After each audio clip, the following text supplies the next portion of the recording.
And we are live. So for this class, what we are going to be doing is for the first hour from 2 to 3, we will be covering CMAs. And then in the second hour, we will be covering advanced search. And there may be a little bleed over with CMAs into the second hour, depending on how many questions there are.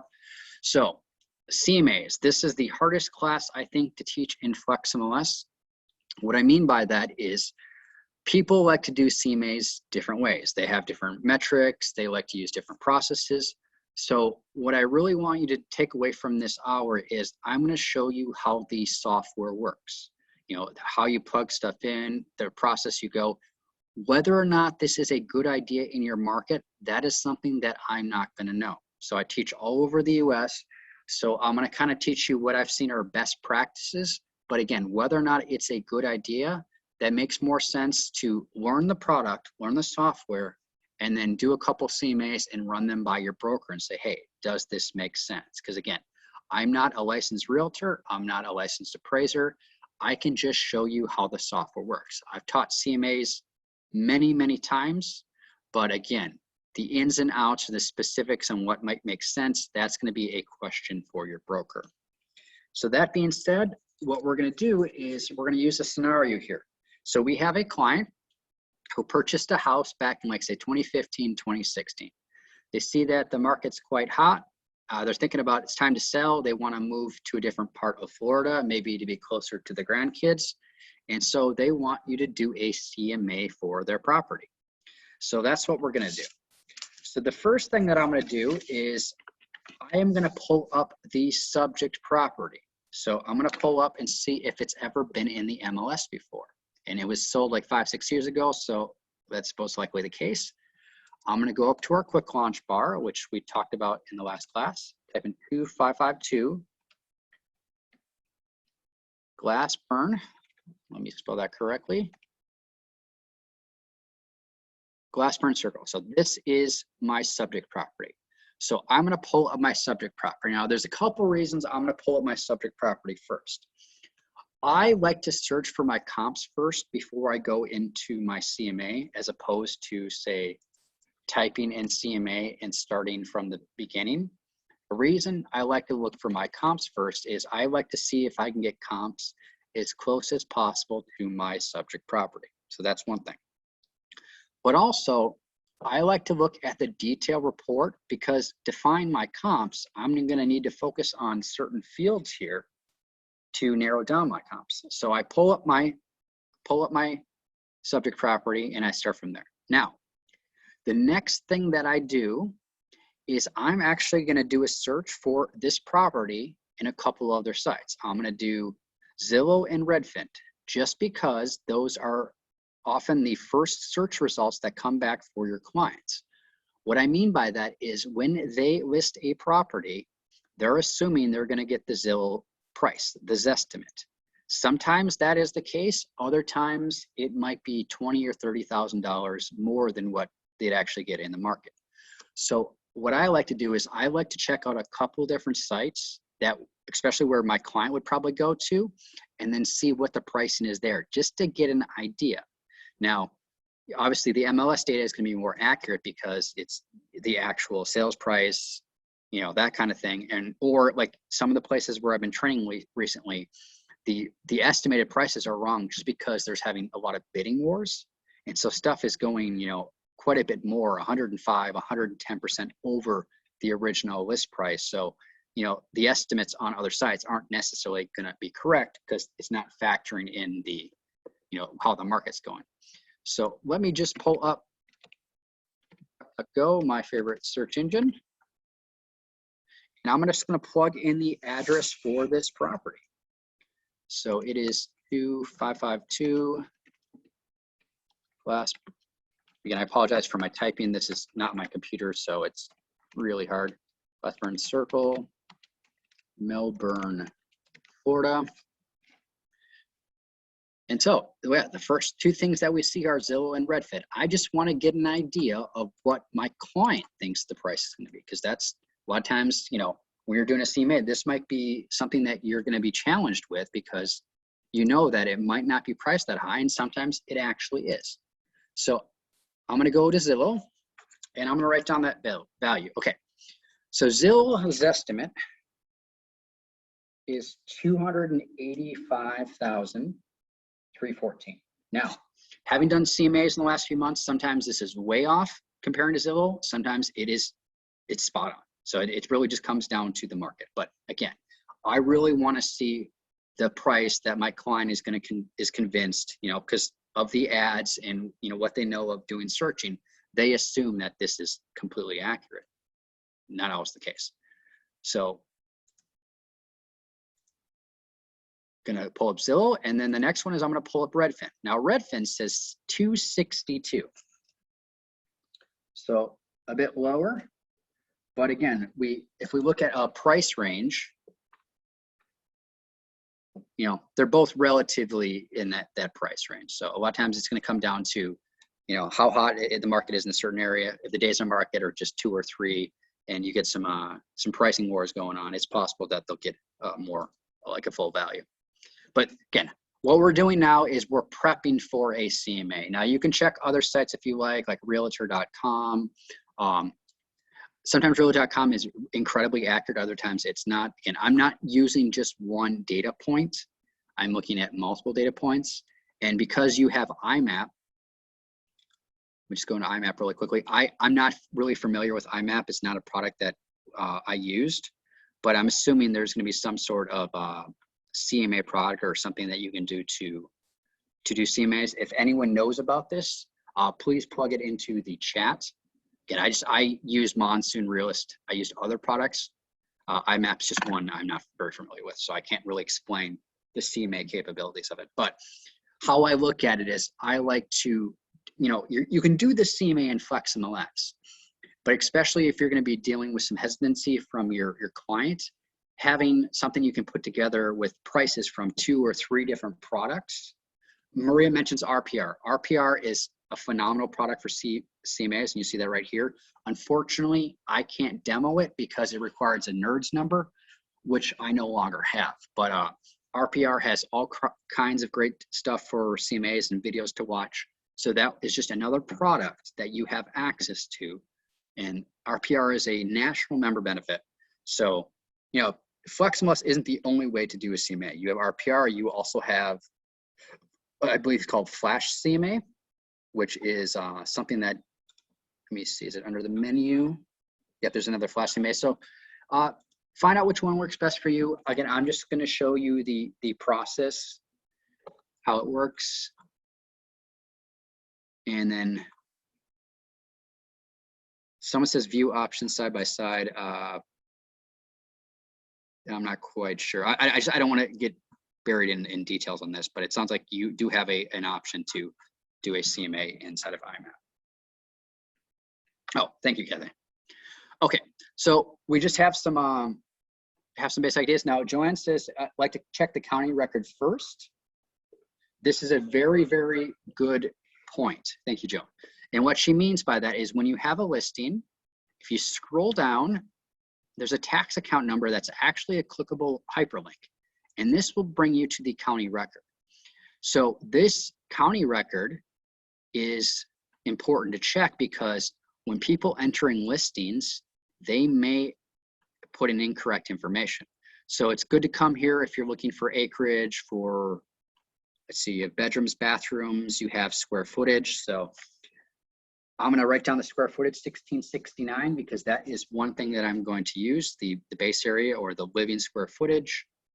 Things like stories or bedrooms, bathrooms. Every county record's different. Some of them have bedrooms and bathrooms, some do not. I don't appear to see it here, but checking the county record is important. Now, Maria asked, what if it isn't listed in the MLS?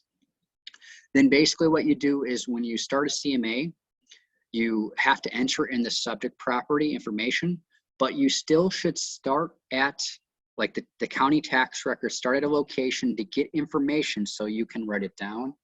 And if it's something like this where there's no bedrooms or bathroom information, you just have to go to the house and write down that information. So because again, we're starting with the subject property, so then we can base our comps off of it. So that's what I'm going to do now. So let me just close some of these tabs. And so here I'm on the detail tab for the subject property. So what I'm going to be looking at is, okay, what is the residential subtype? So I'm going to be making notes about this property so I can get my comps as close as possible. Now, what I'm going to do is I'm going to choose some fairly standard fields, and this is one of those things that I'm going to show you how the software works, but whether or not this makes sense for your CMA, that's going to be up to you and your broker.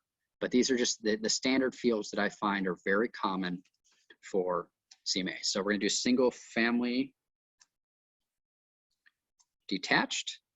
And don't worry, this class is being recorded. This is the most common request after doing a CMA class was this recorded, because I know this is not easy. CMAs are more of an art than a science.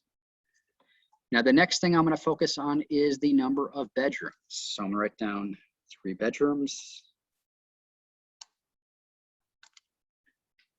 And then I'm going to look for baths total.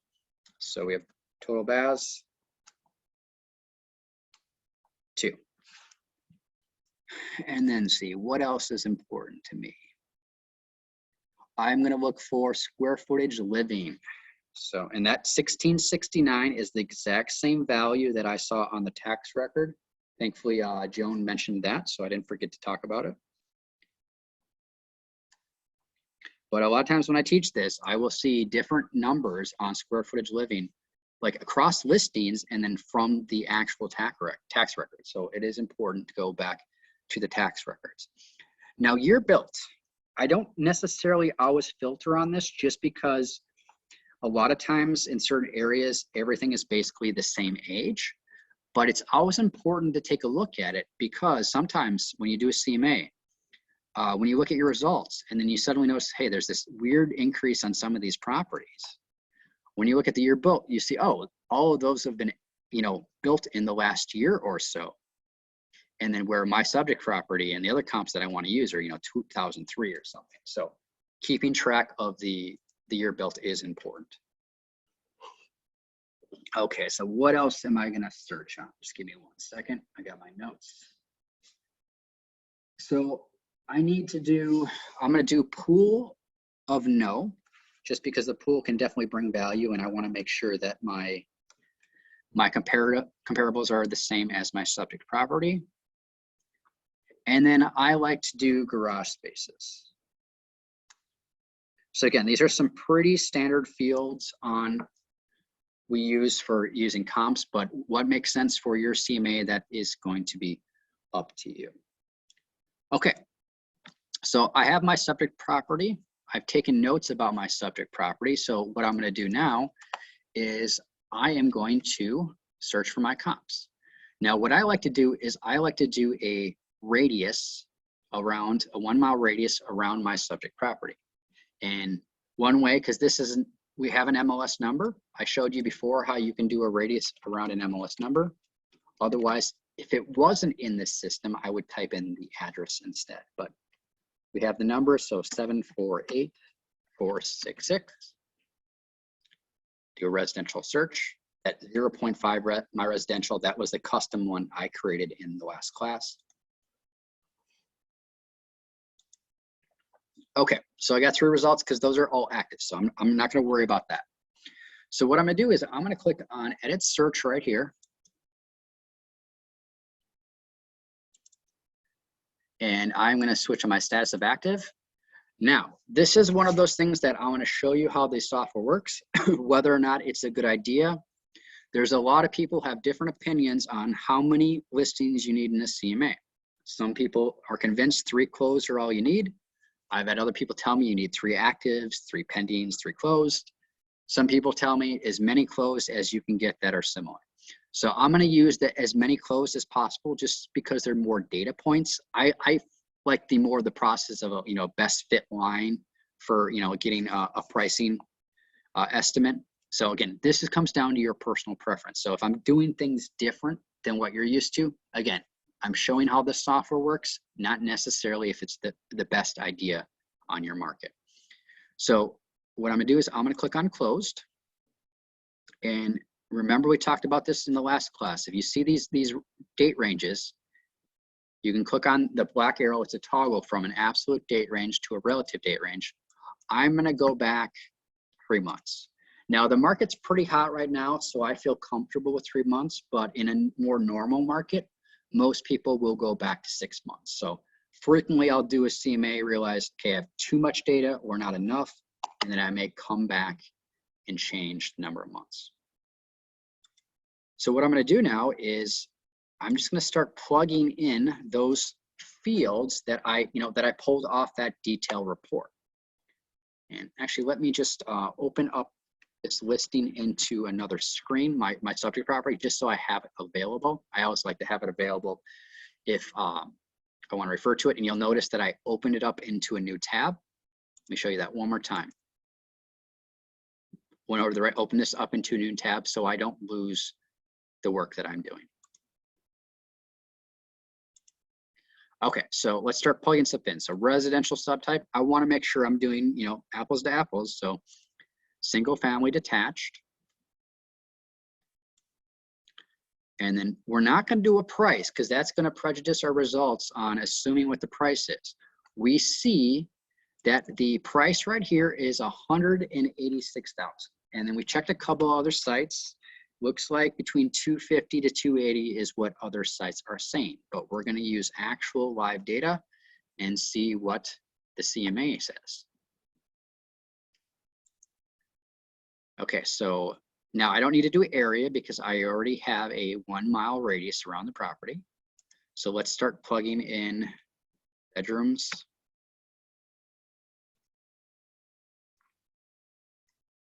bathrooms,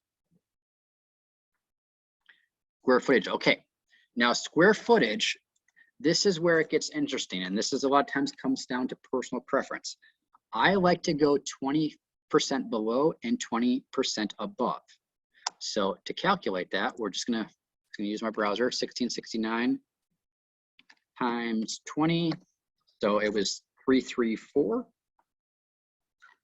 So let's just do that math.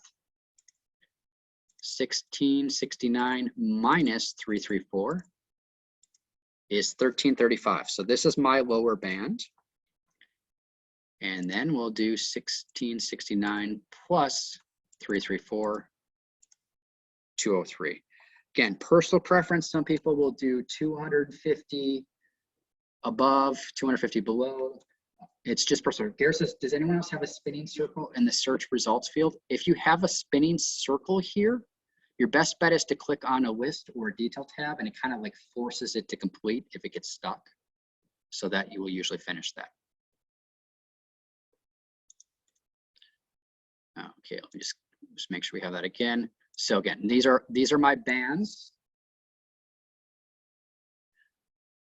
Okay, and so give me 1 second.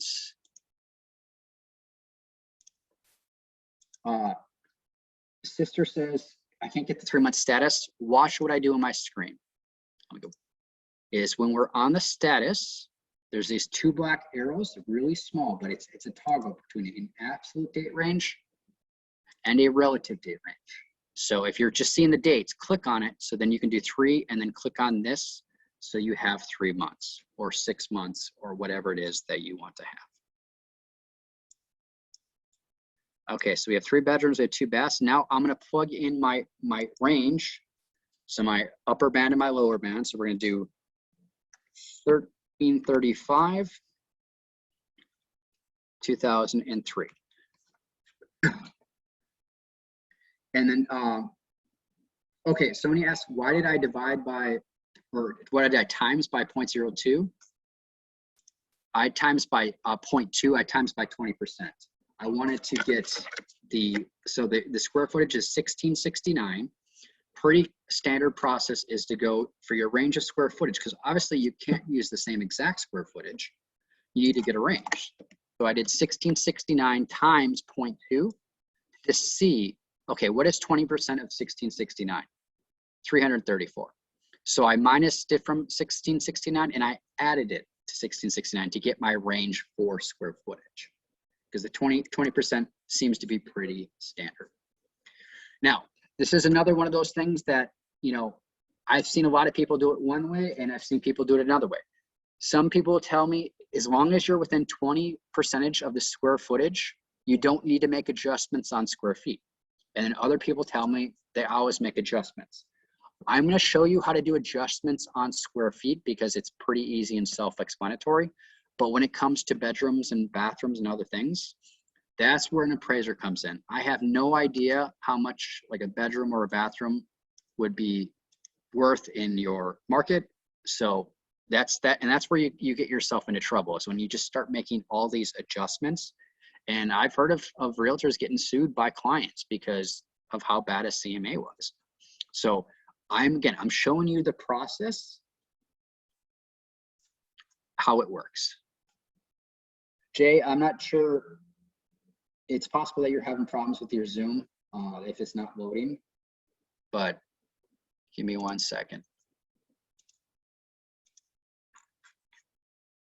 Everyone else doesn't seem to have a problem, so probably it's on your end, but this is being recorded. Okay, so we did square footage. Now, the couple other things that I wanted to do was, now I don't usually narrow down on year built. I just take a look and see if anything jumps out with year built. And then, okay, we want to do, okay, parking. I personally like to use the garage spaces field. That's just what I'm used to using, but you know, it's up to you. I do the total garage spaces because I know it's a range.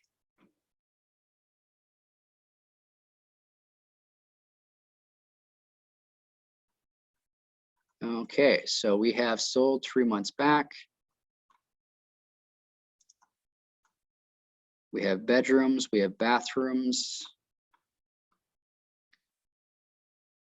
Waterfront obviously would be no.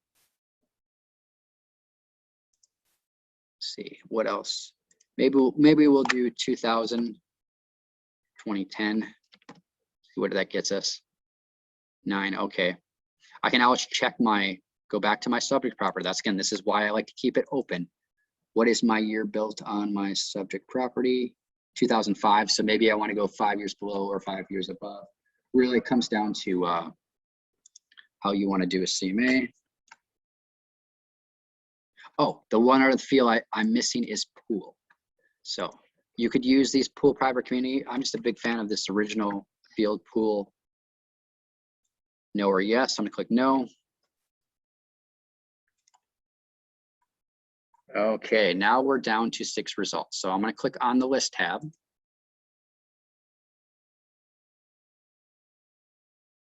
And this is where I do a bit of a sanity check. Okay, so we have some, it's been narrowed down by year built. I'm gonna uncheck year built to see if there's anything that is way out of line. So if I see something that says 2020, I clearly don't want it there, but let's see if anything else. Okay, so we have 2013, 2012. So not a huge difference. So I think I'm gonna feel cool with keeping those in. But again, this is an art and it's not a science. You know, if you happen to know after a certain year, there's different types of construction. This, being a realtor, being an expert, this is where it's gonna be important to you. Now I'm gonna switch to, I have something called a CMA view, a custom view that I created. And if you wanna create custom views, just click on view here and then go through the process. It's let me just show you real quickly. View, you can just, you know, remove fields, add fields, and save it. Create your own custom one. Because I like to check here. This is where I do my bit of sanity check. I make sure everything looks good. But then also, I like to sort by price. And so again, I'm on my list tab. I'm doing my sanity check. And the first thing that jumps out at me is, whoa, this one says $200,000, but the next one says 251.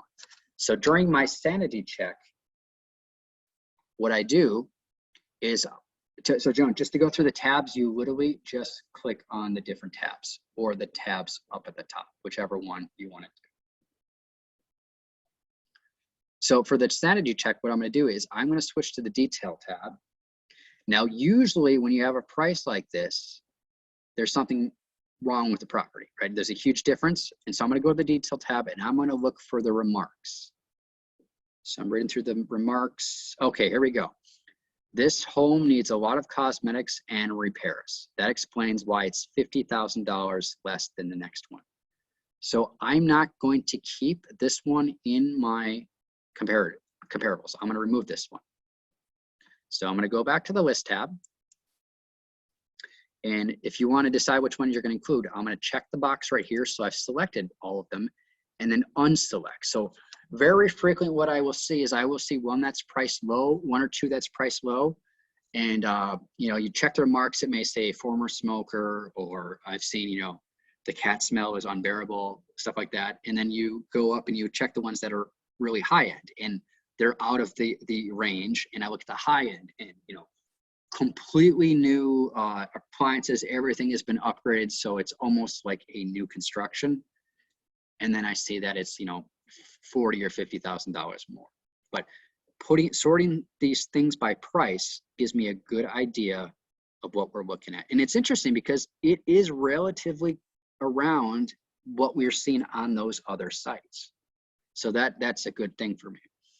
Okay, so I'm going to use the 7 and not the 8 then to do a CMA.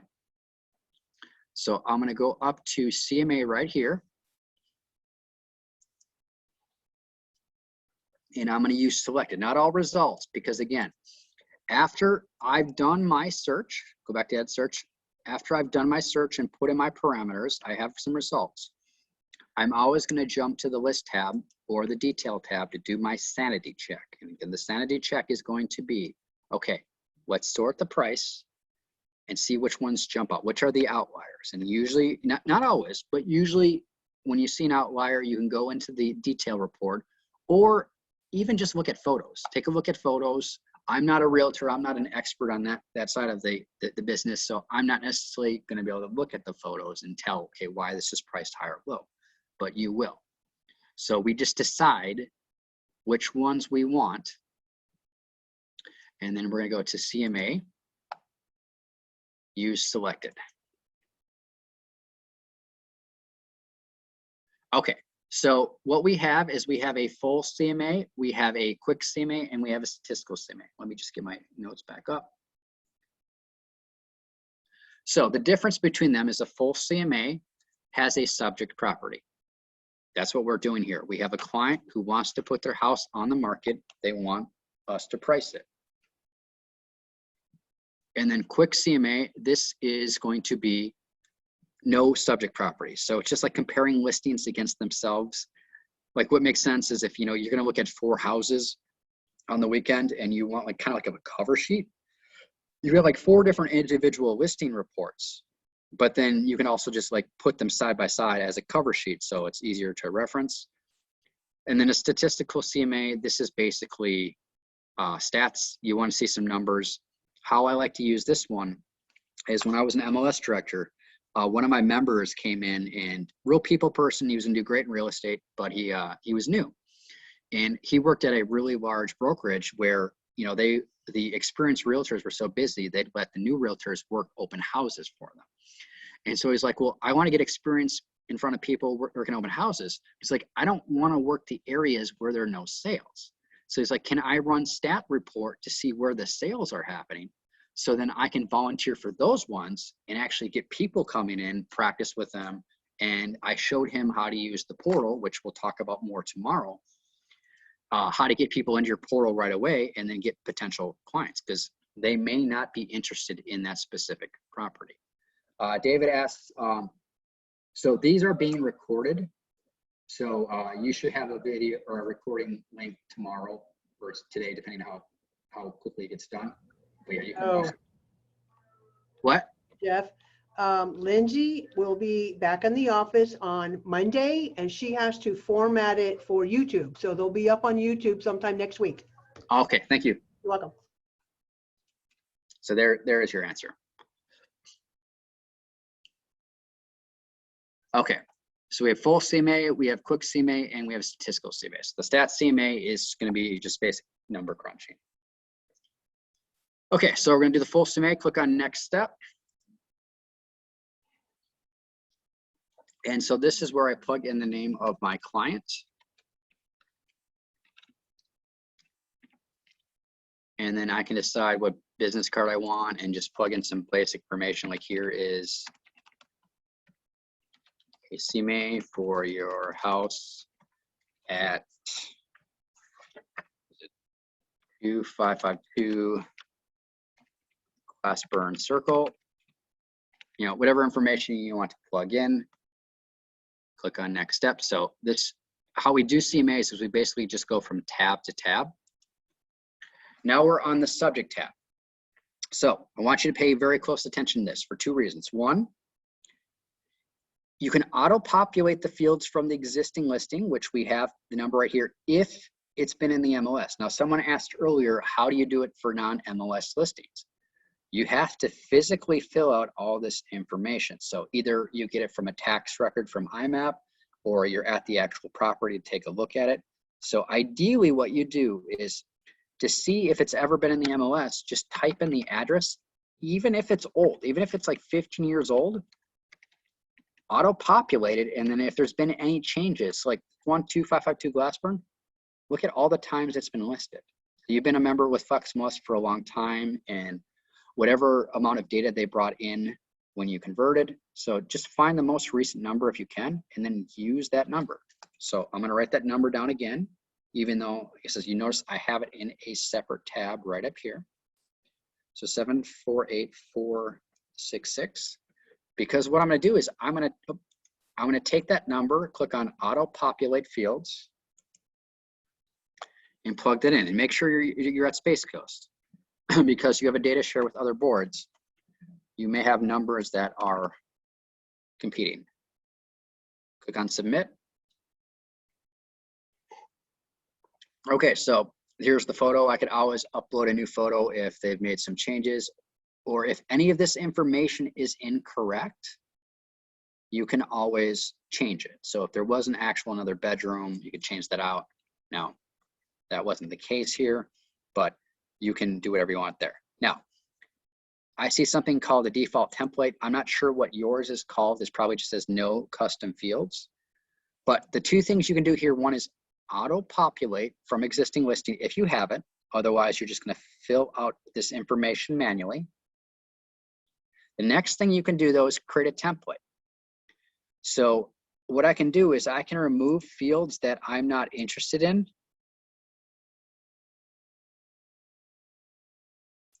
And then I could add fields that I am interested in. So new item, and it's just like we did with the quick search template.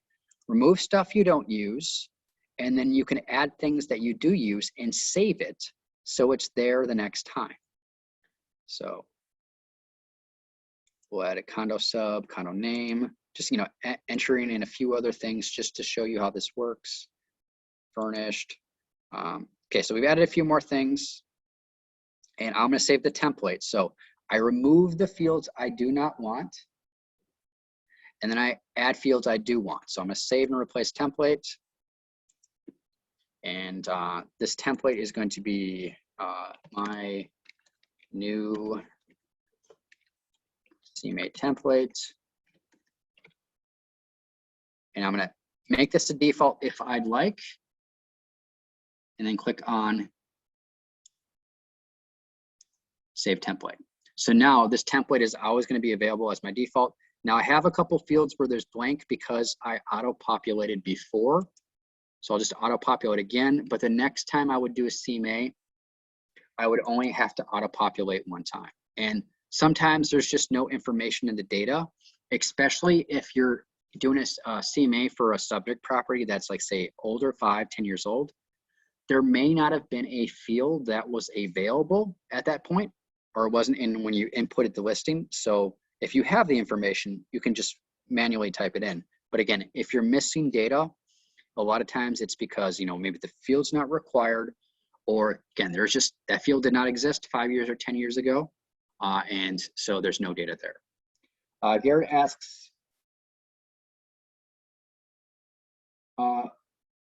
you get no comp results. What is the first variable you generally modify? I always do my radius first, and then I go down to bedrooms, bathrooms, square footage. And then if I still have some, then I might do other fields. But yeah, I always do a radius search first because that's pretty standard. A 1 mile radius is what most appraisers we'll do.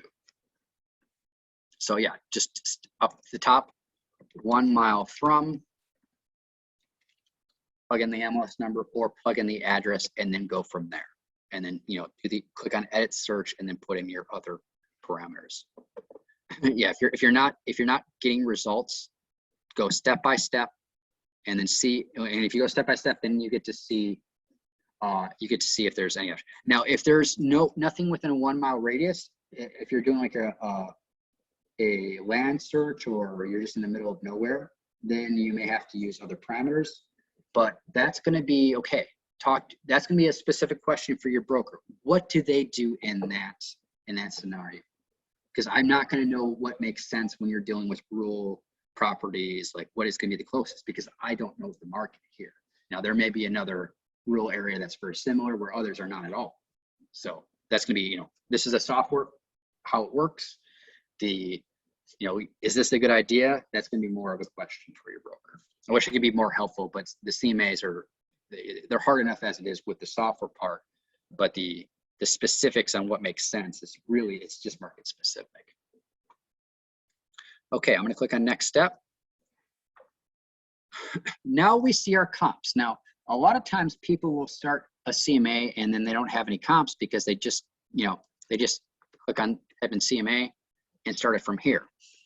I like to search for my comps first because then I, you know, get to do the sanity check. I get to make sure they're close to my subject property. But really, the only thing I would do on this comp screen is you have an option to add comparables. And I don't like the search process here because it's so much easier just to do it from the quick search. But you can add non-MLS comparables. And this is one of those things, again, this is how the software works, but is it a good idea? I've spoken to many appraisers that say they don't like using non-MLS comparables because, like a first sale by owner or something, that property is not subjected to the full market. So is it priced correctly? So you may be getting skewed pricing if you're using those non-MLS comparables. But then in other people, like the question that just came up, what if all you have is non-MLS comparables? And the only way you can get stuff within a certain distance are all those for sale by owners.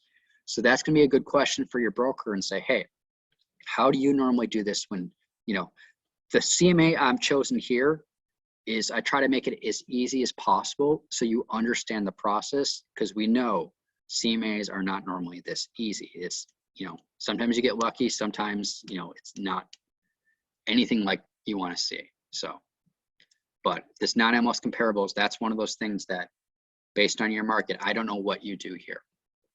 So I've trained at this point, probably 75 MLSs across the US and Mexico. So the more I train, the less I know, because I see things are done so differently in different locations. So, okay, I'm gonna go to next step. Now, the adjustment screen. This is normally when I tell people just skip over this unless you know what you're doing, because this is where you're gonna get yourself into trouble. Now, let me, 1 second, I'm just gonna remove the adjustment that I have right here. And then we're gonna talk about adjustments. Now, people will do adjustments on bedrooms, bathrooms, pools, all those other things. I have no idea what those values are, so I'm not gonna touch those. And you just literally, you could do it, find whichever comp and then do a new adjustment and then raise or decrease the value. The one adjustment I am going to show you is how to do it for square footage. And this is pretty standard, but again, some people will tell you if you have within 20% below or above with square footage, you don't need to adjust on square footage. And other people say you do. So how do we get a value of square footage? This is something that the system can actually give me. Like a price for a bedroom, the system doesn't provide that, but it's really easy to see a price per square footage because that's pretty common statistical information. So what I'm going to do is closed within last. We're going to do 3 months because the market is pretty hot right now, where normally I would do 6 months. And I'm going to do a 1 mile radius from my subject property. So 1 mile from 748,466. And I'm going to open this up in a new tab so I don't lose the work that I'm doing. let's see, we have 45 results. So I'm going to go over the compare tab. There's this little tab that people don't realize there's some nice stats if you go to search statistics.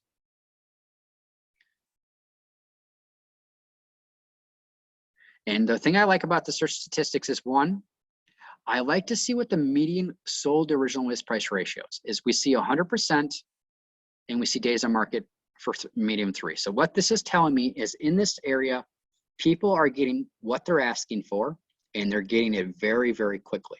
So that's what I want to see. This is one of those things that is helpful, because if you don't see those kind of numbers, this is where you're going to price something and it may sit on the market for a while, where if you price this correctly, it is going to go quickly.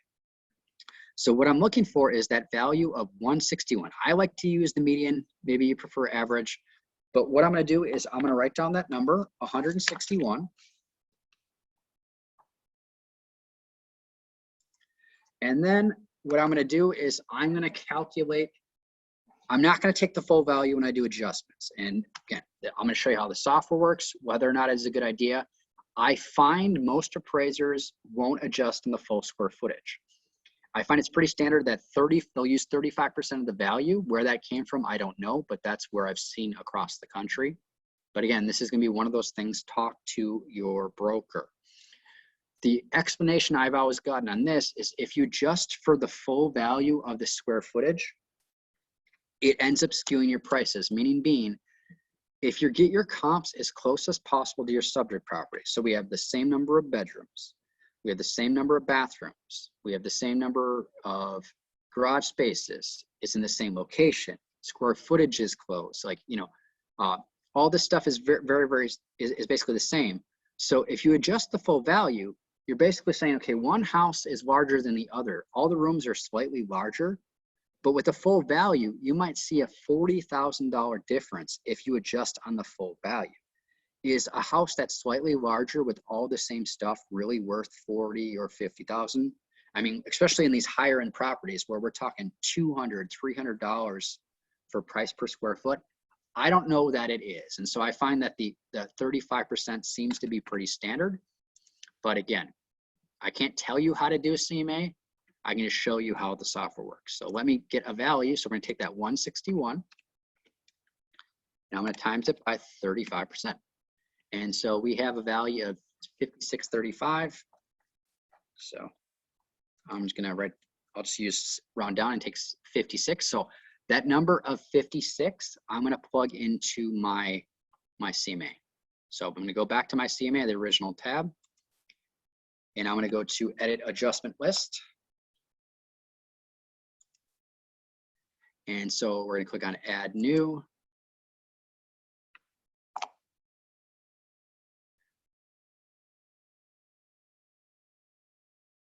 Connie says, I usually view the CMA, then look at the number of sold for the comps, then plug in that number.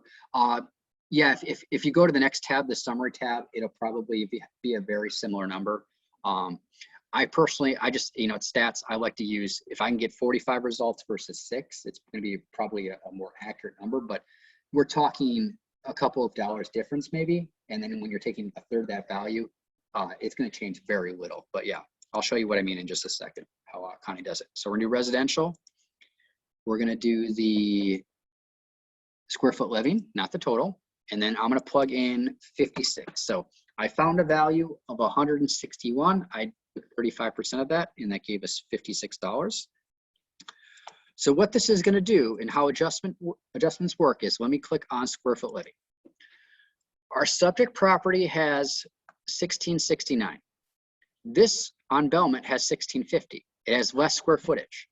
So what we're going to do is, assuming the property on Belmont Way had the exact same number of square footage, it would raise the price. Now, if there are any houses that have more square footage, like the one on Jocelyn Way, 1762, it's going to assume it has the same amount of square footage, and it's going to lower the price. So that's how adjustments work. So after I've gone into edit adjustment list, I'm going to auto adjust comparables. So 6 adjustments have been made. If I just click away and then come back, I will see those individual adjustments. And one actually wasn't adjusted because it has the same amount of square footage. So you see, this has raised this price up, and some are down. So this one on Triple Crown, if we would have done the full value, that would have been a $48,000 basically difference. And does that really, the house worth another $50,000 on adjustments just because the square footage is a bit different? Again, talk to your broker, see what is the best practice for you. So I'm gonna click on next step. Now what Connie was talking about is she was using this value, 179. So we had 161, 179. This really, if we were to compute, it's going to be about a $4 difference in price per square foot. Again, there's only 7 here where I like to do everything in the last 3 months. If the market's really going crazy, you might want to do it for, say, the last month. But again, when it comes down to calculation, it's going to be very little difference. Okay, so this is the summary screen, and then basically we're on the recommended. And then there's a couple different ways to calculate this. You need to Idaho with Idaho. High to low with the prices from the comps, or you can do a price band with a certain percentage. So if I recalculate, so 278, 292, this is recommended 285, which is basically exactly what Zillow said, just a little less, and higher above Redfin. So usually it's not as close as the Zillow, but it just happens to be in this case. So then we go to the next step, and we're on the finish screen. So that is how you do a full CMA. Don't worry, this was recorded. You're really gonna have to go through the process a couple times, and especially it's not always this easy. I try to choose examples that made a lot of sense where there were a lot of comps. But we're gonna take a 10-minute break. We'll do a little bit more of CMA stuff based from the second hour, just because we had a lot of good questions. And then we'll finish up with some advanced searching. So I'll see you in 10 minutes.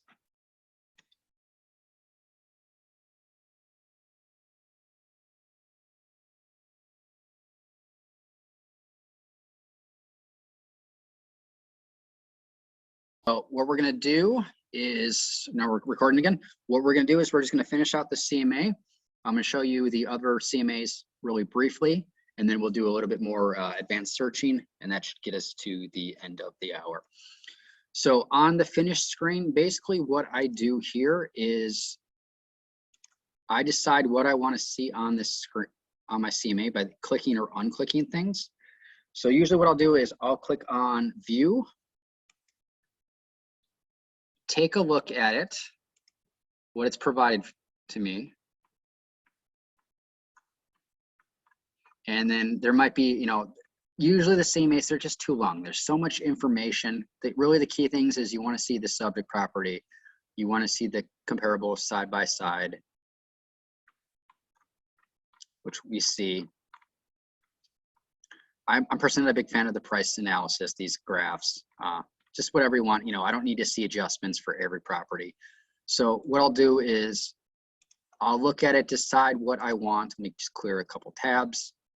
And then I'll come back here and remove the things that I don't need. And then I'll view it again, or I'll download it as a PDF.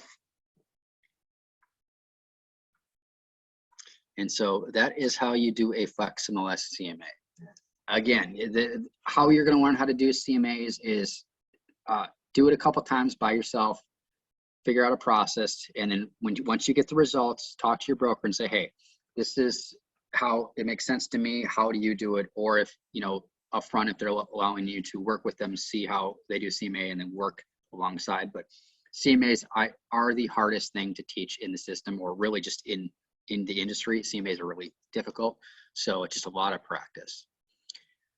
So the next thing that we're gonna do is, let me do a quick search again, is we're gonna do the quick CMA. Now the quick CMA, let's see, do you have any open houses going on right now? Okay, we do have some open houses. I'm just gonna get a certain price range.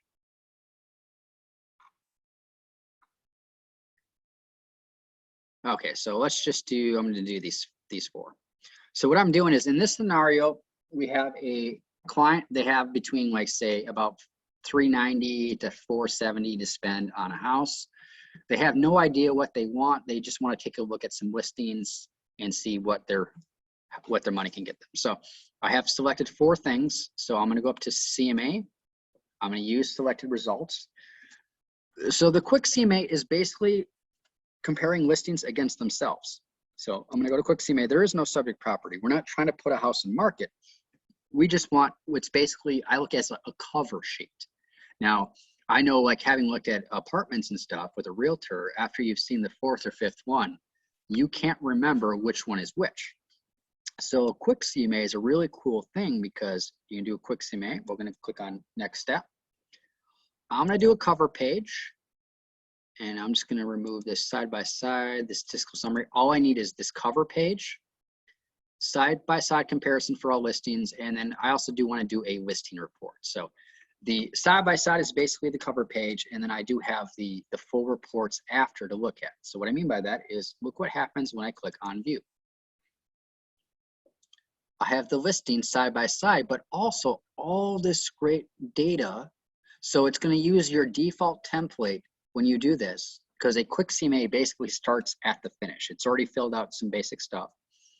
But this works well as a cover page, because now what you can do is you can see the individual reports, but there's so much data, and there's, you know, again, if you really want to like look into it, you see this stuff, but there's just, because there's so much data, it's kind of overwhelming. Whereas on this screen, your cover page, you just have the houses side by side, so they can refer to which one has 3 bedrooms, which one has 4.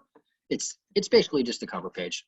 That's how I use quick CMAs, but I find some people really like this functionality. Others don't really care, but I just wanted you to be aware of that. And again, so what we did is any type of search you do, or select some listings. I just selected some listings in a certain price range for the scenario that client knows how much money they can spend. They just have no idea where they want to be. So they want to look at some properties, and you're given a starting point. So you go to CMA, use selected, quick CMA, next step. And then I just decide what I want, and I can view it or I can download it. So that's the quick CMA. Now the final CMA that I'm going to do is going to be the statistical CMA. And this is basically, the scenario was that I had a member who wanted to work the open houses of the hot areas. So what we can do is we can just do a search. Let me just restart a search. And I'm going to look at everything that is closed in the last 3 months. Oh, so we have obviously way too many results. So let's see if I can get this down to, let's do an area of, see, Vera something with 181. Let's see if I can get a bit more numbers. Merritt Island. Okay, so we'll just, Rockledge should have quite a few. There we go. We have 140. I'll do Rockledge, and I'm going to do mainland. So hold down Control or Command if I have a Mac. It says a quick CMA is good to give a buyer when they don't know what to offer, a property. That is a good point. So if you just give them some basic information, show them what's going on in a certain neighborhood. Okay, so we have 187 results for the last 3 months. Maybe actually you want to go back to the last 6 months. I want a large number. Okay, we've got 367. So to do a stat CMA, it's very simple. We're going to go up to CMA, click on Use All Results.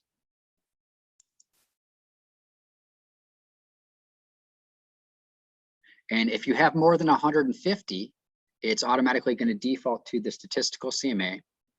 So I'm going to click on Next Step.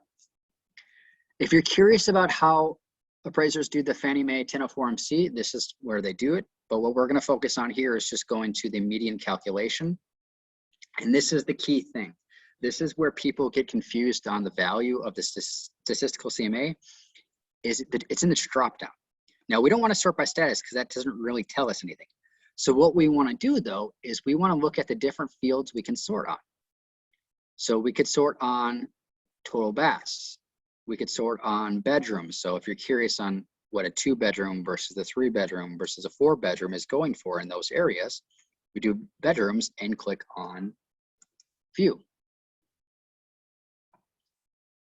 And depending how big your data set is, you might not have enough, 6 and 9, obviously not enough data, but we have quite a bit of data for 3 bedrooms and 4 bedrooms. So 3 bedrooms, the median sale price is $250, where the 4 bedroom is $311. So just some basic, number crunching that's interesting.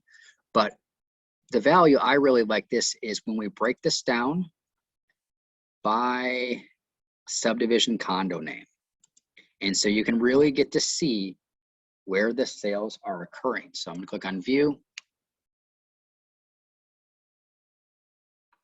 So this is a pretty small data set. A lot of times I'll do this with about 1,000 listings. So you might see a subdivision jump out with 10 or 20 or 30. But so the Casa Lomo subdivision, 6 sales in the last 6 months. So we get a nice median value. And there's other data here that's really interesting. So let me scroll up.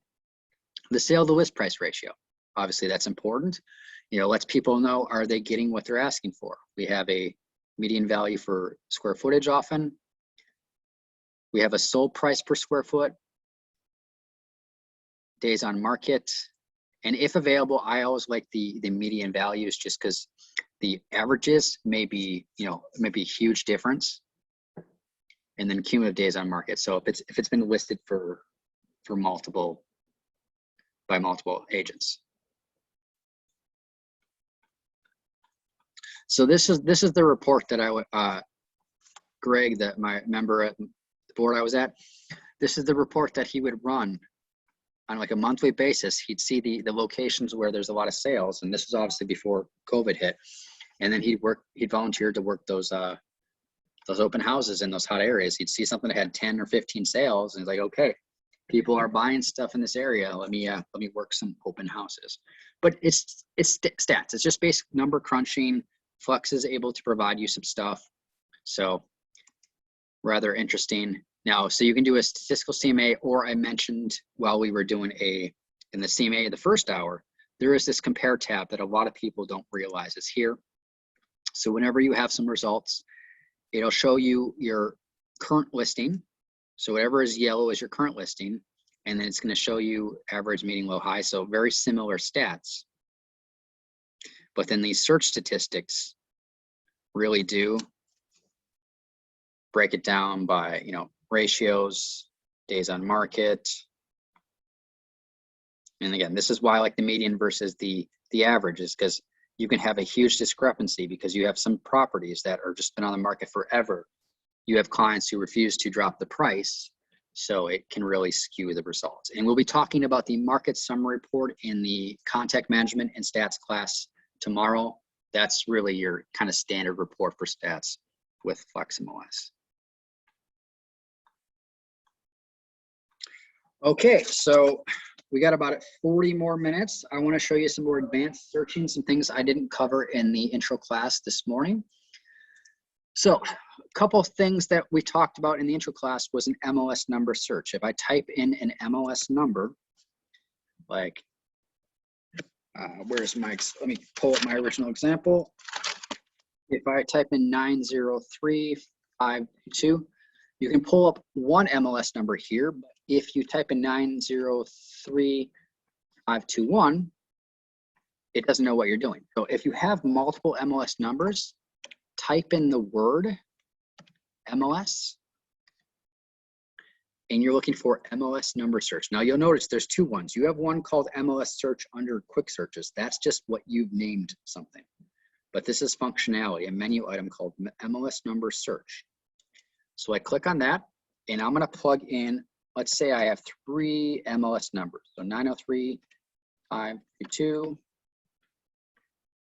903521, 903520. So let's say my client has provided me a list of Mls numbers and wants to pull them up. So I'm going to pull up these Mls numbers. Now ignore the prices or what it is. I just want to show you how this works. So I'm going to go to the map, make sure these are mapped. Okay. So One thing you can do for functionality that a lot of people don't realize is if you have a list of 3, 4, 5 MLS numbers, or any type of search where you have things that you can select them by checking the box, making sure that they're selected. And then what you can do is you can go up to driving directions, and it only works when they're selected. So it says selected listings 3, current listing, no. So if I don't select anything, I go to driving directions, it's the current listing, which I don't want. I don't want directions just to one listing. I want it to all of them. So that is why it's important to select them. Again, it doesn't matter if it's 3, 4, 5. We'll just start with 3. And then I'm going to go to driving directions. Now, because these are parcels of land and the addresses, oh, actually, it has found them. So perfect. Sometimes Google can't find it depending on what people type in, but it gives me driving directions to all 3 properties. And so what I like to do is I'm going to add a destination, meaning my starting location. I'm going to do space, coast. Let's just say massage and spa. So I have a starting location. Let's imagine that this is my office or my home. Use my left mouse button, hold it down to move this up. So that's gonna be my starting location. And you can send the directions to your phone. And if you want to change the order, you can always change the order that way. However you want to do it. But if you send the directions to your phone, now this is not my computer, so I'm not signed in. But if you have a Gmail account and you're signed in, you can send this by text or by email to yourself, and you could, like, say, forward it on to your client if they're following in a separate vehicle. And so you have the driving directions to 3 or 4 or 5 properties. So it's a really cool option that a lot of people don't realize. And just to show you again how easy it is, let me actually, I'm gonna do the hot sheet this time.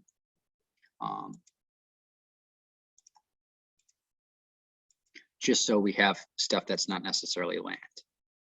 And no, now that's too, I got too cocky. Let's try one more time.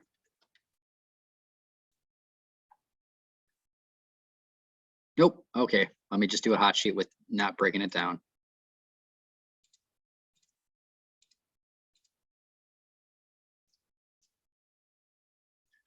Okay, so I'm just gonna select a couple of listings. I've selected some listings. Go to the map.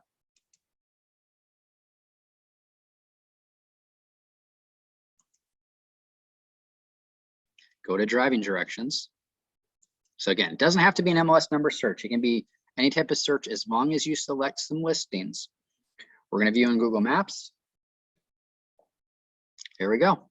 And then again, add a destination, or for me, it's always gonna be a starting location. Let's do my old complex when I lived here, 55 C Park. There we go. Move that to the top. That's where I'm starting. And we see the length of time, the distance, send the directions to your phone. And so you get driving directions. Something I always like to teach. I find a lot of people get some value out of this. Okay, so we're moving along. Now that was an MLS number search.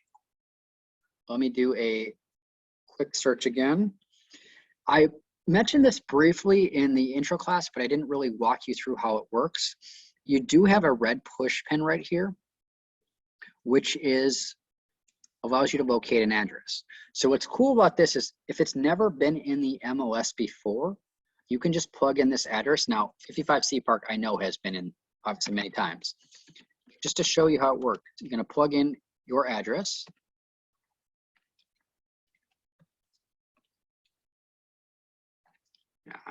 Or I can't remember the zip code. We'll just click on locate. Okay, 32937. Click on radius search right here. So this gives you a center point, just like if you were to use the circle radius. But what's cool about the red push pin is if you need to go less than 1 mile, your minimum up here in the quick launch bar is 1 mile from. You can't go any less than that. So 1 mile from, plug in an address or an MLS number. Can't go less than a mile. But here, if I wanted to go, say like a 1/4 mile, this red push pin will allow me to do that. If I zoom in, oh, there we go. There is a 1/4 mile radius around whatever address. And again, this doesn't have to be a listing. As long as Google can find the address, it's going to do a radius search around it. And then you can plug in whatever other fields that you would like. Okay, so as long as we are zoomed in, I'm actually just going to remove this shape. There's something else on the map that's really cool that a lot of people don't realize is an option.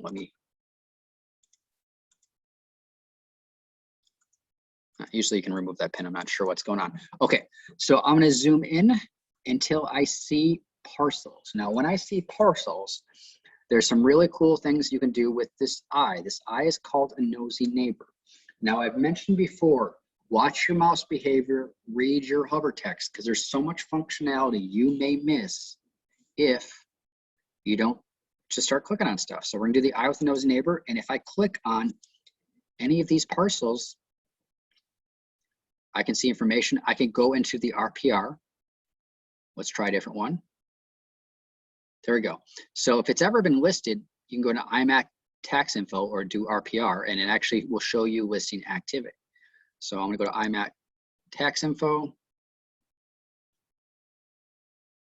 So it's just an easy way to get into IMAP if you've zoomed into an area, and obviously you can click on other stuff inside of IMAP. You don't have to go back into FlexMLS, but I find it's just a really cool thing if you're doing some searching or you're with the client and just like, what's going on in these different houses? Click on it.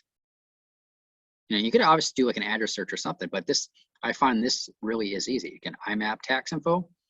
RPR is that national level benefit that everyone should make sure they have access to, because there's such good information there. Click on a different one. Now, if it's ever been listed multiple times, I'm just trying to find one that's been listed multiple times. I'm not seeing one yet. Try one more. Okay, well, if it's been listed multiple times, you will see it on the listing activity. And so, actually, let me go to, there we go. Listed multiple times. Obviously, there's multiple units here, but you'll see up to 5 times something's been listed. So the eye nosy neighbor is a popular thing. Another one that I really like is the Protractor. Now, the Protractor shows distances. So what I like to do with the Protractor is switch to the satellite.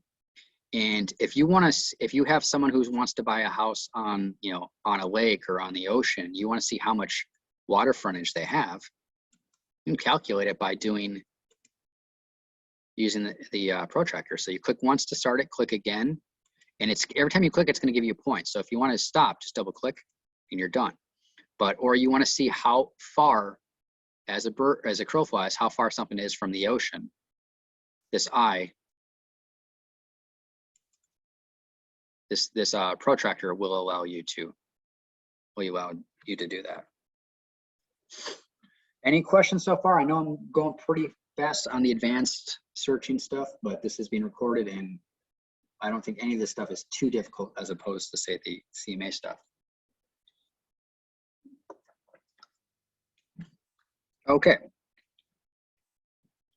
So the next thing I want to point out is the overlays. Now, we talked about this briefly in the earlier class, but you have overlays, all kinds of great stuff. So if you're curious about things like, say, elementary schools, you go to elementary schools. Let me switch back to my hand.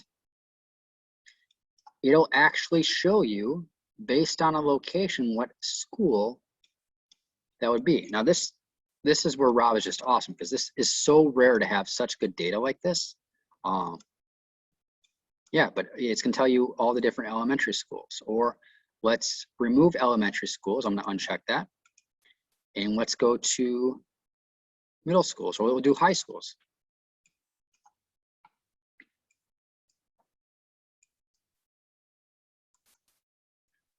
Another one that's really cool is we talked about this earlier, but the MLS areas.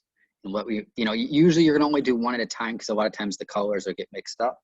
So I'm gonna do the MLS areas. If you're curious about how something or where something should be located, now if you enter in the, I'm gonna add a listing. If you enter a listing, and I believe all of this is automated, but just to show you, you have help text in every single field. This is just incredible. This is not normally what you get to see at boards. So Rob has made sure that, listings are, when they're entered, they have high quality data. So there's all kinds of good stuff here. But if you're just curious about where stuff is, these map overlays are really helpful. Another one that I like is the wetlands. So it'll show you the wetlands. You zoom in. And so you do the wetlands and you're like, hey, well, what does this stuff mean? Here's your color legend. It will actually tell you what all these colors mean. So your color legend right here is suddenly pops up. Like, we don't notice it. I remove wetlands, it goes away. So if I go to overlays, Joan, if you have a specific question, like something you missed, let me know and I'll go over it, but I'm not sure what you're referring to. So if I go to say like flood zones, and I'm curious, click on the legend, and this will tell me the different lap layers. So usually your map overlays, depending on how often the information is updated, a lot of times it's every 6 months or it's a year, and then it gets sent to FlexMLS, they update it. So, but there's just all kinds of great overlays that are available to you. Zip codes, another one that's really good. If you're not sure what zip code something is in, add that overlay.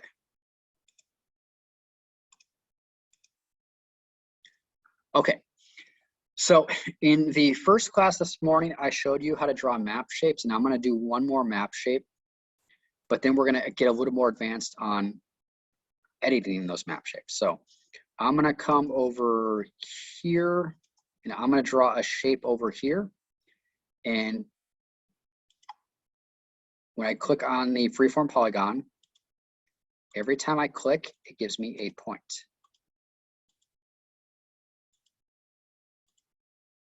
And then when I'm done with my shape, I double click and this finishes the shape.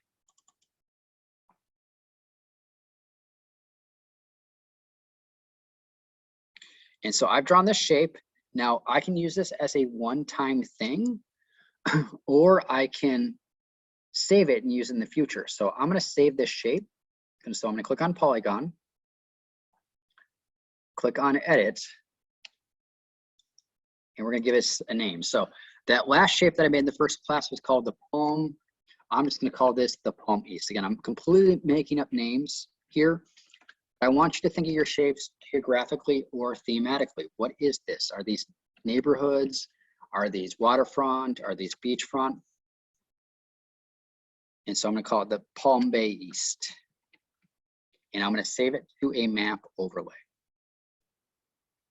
Now I have an existing overlay that I used called hotspots. And so, the reasoning here is, these could be golf course communities, gated communities. Let's say there's certain areas in the neighborhood where there's, breweries and there's dog parks and, hotspot hip spots for younger people to move into. And so you want to save some shapes for that. So I click on save for hotspots. I draw that shape. And if I ever want to pull it up, then I just click inside this box and I can type in hotspots. And there we go, those are the two hotspots. And I could pull back the Palm Bay East. Now Rose asks how to use the bar with plus or minus. This just zooms in or zooms out. And this is a scroll bar. And this just moves stuff left and right. Now, I use my mouse, my scroll wheel will zoom in and zoom out. And if I want to move to the left, I just click on the mouse with my left mouse button and I move it over or I move to the right. So I'm actually just dragging with my mouse to move things around. You can use these, but if you have a mouse with a wheel, I find it's just a lot easier to scroll and scroll up. That's why I'm going so fast, as opposed to I was coming over here. You can also double click, and that tells the system to zoom in. Okay, so I've drawn this shape, and I have a couple of different hotspots. Now, I like to create my shapes on this map, but if I need to do any more tweaking, what I like to do is there's called My Map Overlays.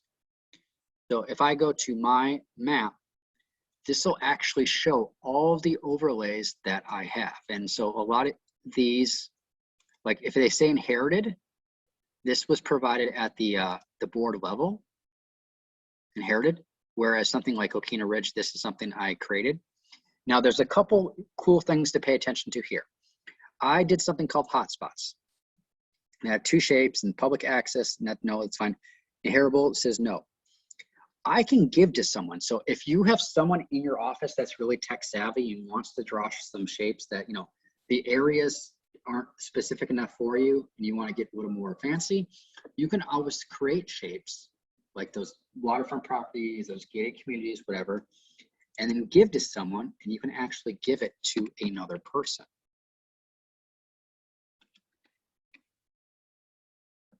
Okay, now I'm not sure what your settings are. They might have to be in the same office.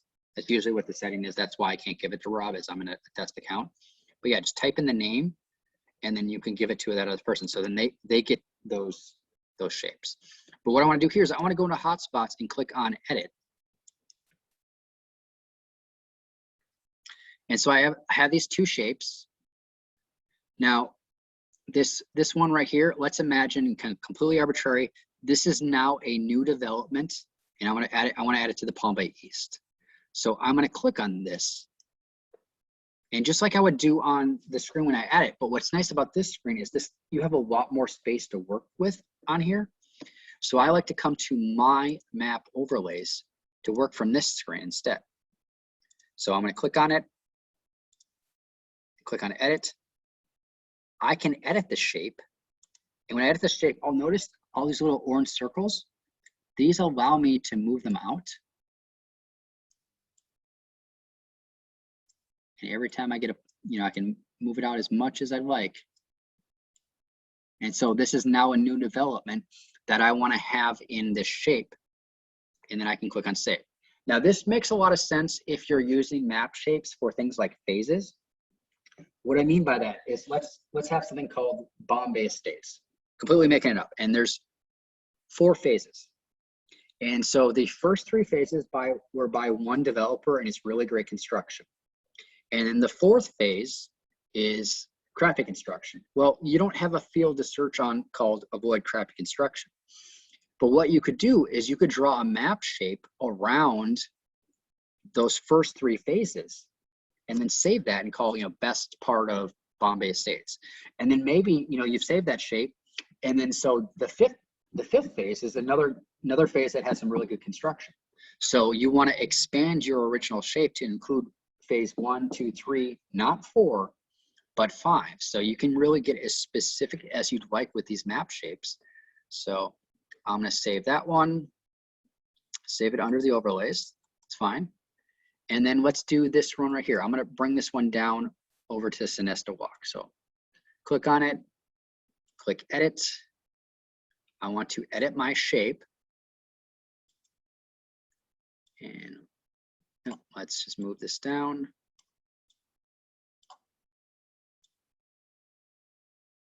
There we go. If I'm happy with it, then I'm going to click on save.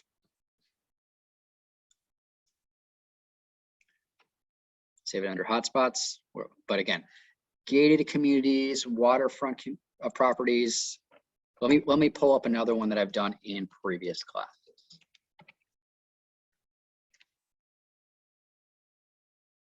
And my definitions are pretty arbitrary because I'm going to, okay, so we got 6 under beachfront properties. So I'm going to click on edit. So see how I drew shapes for different parts of the barrier islands. Now, again, these are just arbitrary examples to show you how it works. But one thing about search things is if you want to make sure something is definitely waterfront property, then draw it so it's definitely waterfront property.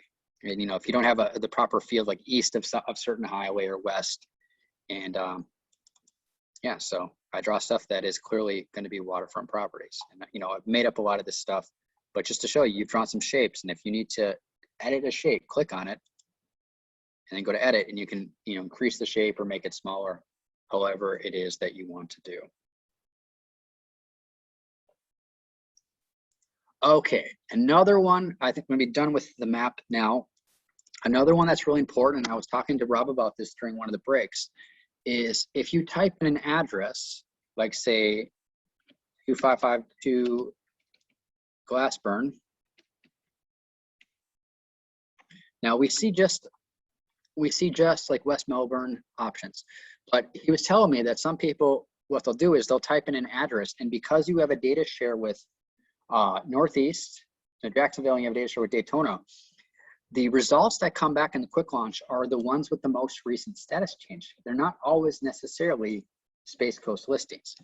So if you need to do an address search and you haven't run into that problem, what I would do is go to the menu, star the address search right here, and I'm going to move this to right under the quick launch. So I'm going to go to reorder, and we see watch your mouse behavior. We have the arrow.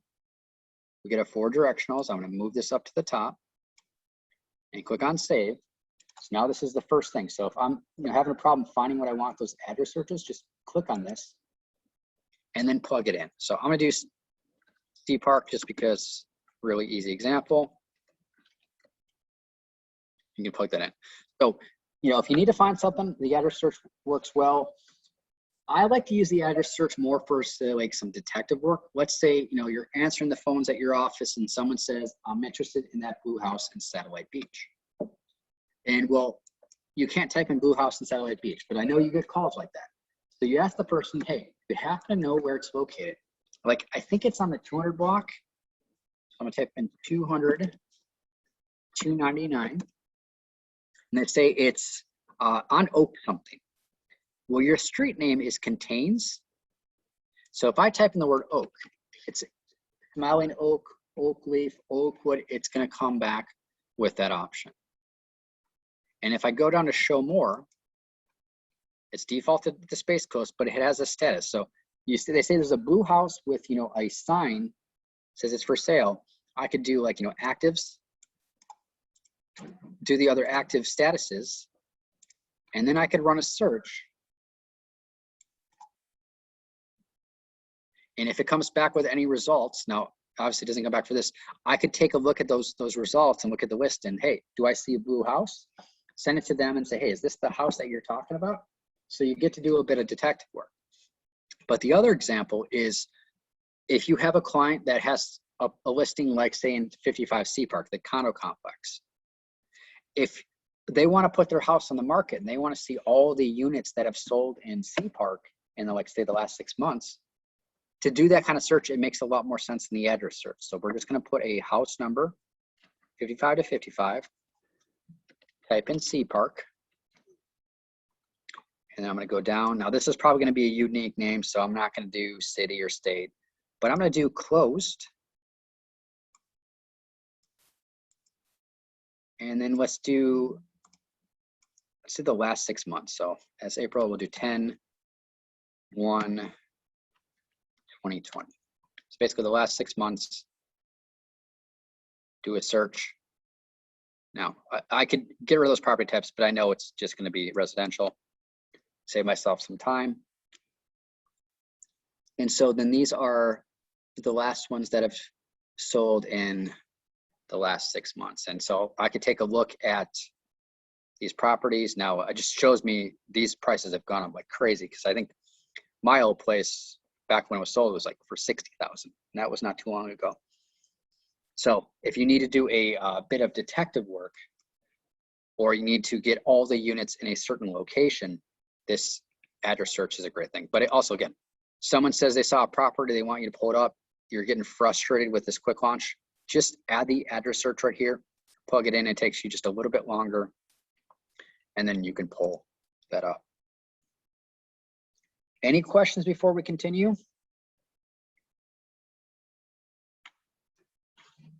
Otherwise, I'm gonna cover about 2 more things before we finish. I always bake in time for questions during class, but if there's not any questions, then I tend to run short. Okay, so one thing that I like to do, and I call this the all my production search. So I'm gonna type in report, the word report, because there's something called report generation. And when I click on report generation, the reason I do that is because it has all the property types. And so what this all my production search is this is based on questions I get a lot when I'm training. Is people say, you know, I can run a production report to get numbers, but I can't remember everything I've sold. I want a list of all the properties that I've sold, especially for people who have been in business for 10, 15 years. They can't remember it all. So if you do type in report, do report generation, then what we're going to do is I'm going to go down to add a field to the search. I'm going to type in the word member, because what I'm looking for is listing selling member. Adds it to the left side, and then I'm going to type in my last name. So obviously you would put your last name in, find yourself. I'm just going to see if there's another member with a last name of White that has some listings. Now I do want listing, co-listing, selling, and co-selling. I want all of them. Just because if I'm on either side of the transaction, and I'm just going to start going through the Whites and see if I can find some with them some active listings, because they're more likely to have some solds as well.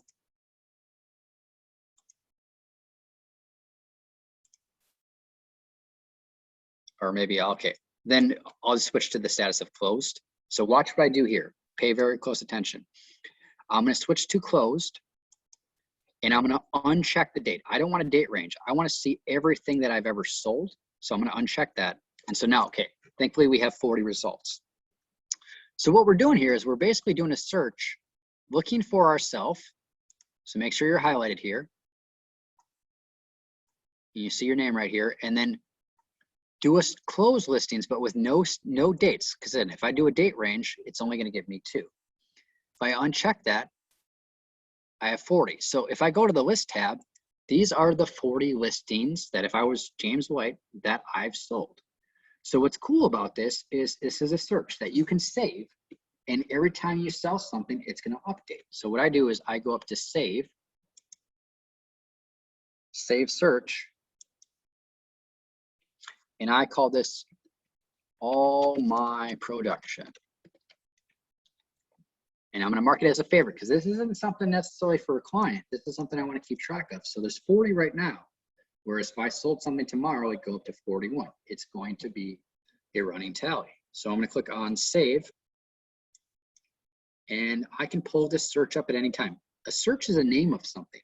So if I were to type in all my production, it might take a second for it to, there we go, all my production. I can pull this up at any point. So what can I do with this other than just, saving it? A couple things. If you have a client who, or a potential client technically, who says, hey, why should I use you as a realtor? You could always email them all your production, say, hey, this is what I've sold. Or maybe if you want to narrow it down to certain cities or areas, the area they want to list their property, but you can email this to them so they can see the stuff that you've sold. Another thing you can do is you can go to print. And if you go to print this, I don't want detail. I want to go to list. And one line's good. I'm going to preview it. And I'm going to actually switch to a different view of my CMA view, just because that has like listing offices and stuff. So if you use a specific view that looks nicer, you can print this off. And I know some brokerages where I train there, they'll keep track of people's listings, everything they've sold, and they put them on cork boards. Or my example I like to use is if you're having a particularly bad month, print off all your sales, put them on the refrigerator as a reminder. It's like, hey, just having a bad month, it will get better. You do that. Alina asks, can I search for lot and block?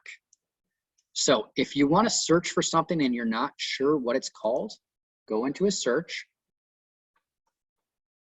add a field to the search. I'm going to type in lot, see what do I get. Lot descriptions, lot dimensions, I don't see lot there. What about block? Okay, the lot and block, this is the kind of thing that what you're going to want to do is, this would be more of an IMAP search, I believe, and then you could kind of work your way back, find out what the address is. We're going to go into IMAP. So we have parcel number, lot and block. Does anyone else, can anyone else chime in? I'm not sure how, I've seen this in other boards where you can search for that, but again, unfortunately, I'm just not very familiar with IMAP because Realist is a much more common product across the US. So I don't know if, usually you would be able to go into the tax records. Otherwise, if you don't find it in the IMAP, you do have a, let me go to the menu. Where's Brevard? Okay, maybe it's on your MLS.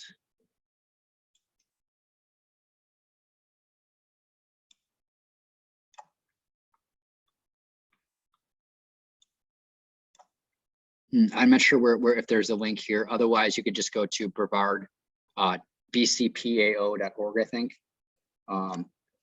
Rob says it's not in the MLS unless you search the legal description. So let's take a look at the legal description of a property. So we go to the detail tab, Control F, type in legal. Okay, there we go, lot and block. So this one is going to be hard because let's do a search for legal description. A lot of times you can just plug in stuff. Legal, you could plug that in, but lot 22 block 9 is likely going to be common with a lot of different things. Okay, so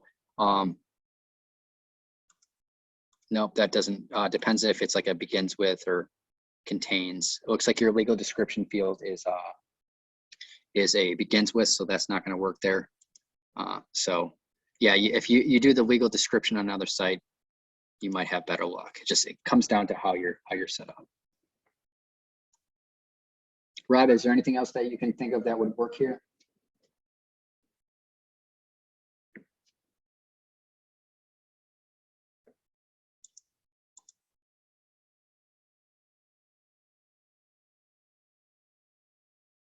So yeah, if I were to type the entire thing in, I believe that'll come back with results, but not for that section. Try one more time.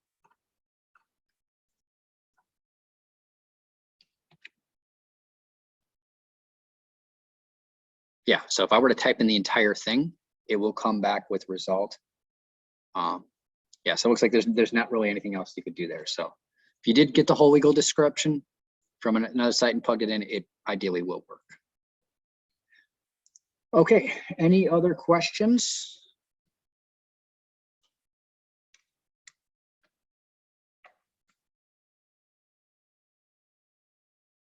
Otherwise, I am going to call it a day. I hope for those of you that have been on for 6 hours, I apologize having to listen to me for 6 hours, but hopefully you can learn. You've learned something. Again, these are recorded, so it sounds like Lindsay is going to get them on YouTube next week. Tomorrow, we're going to have 2 classes, so make sure you sign up for them. We're going to do subscriptions and portals, where I will go more in depth, especially on the portal side, but kind of walk you through these subscriptions again, which we did in the intro class. And then we're going to do contacts and statistics. So both of those I find are really helpful. Anything else that we can help you with before we shut down?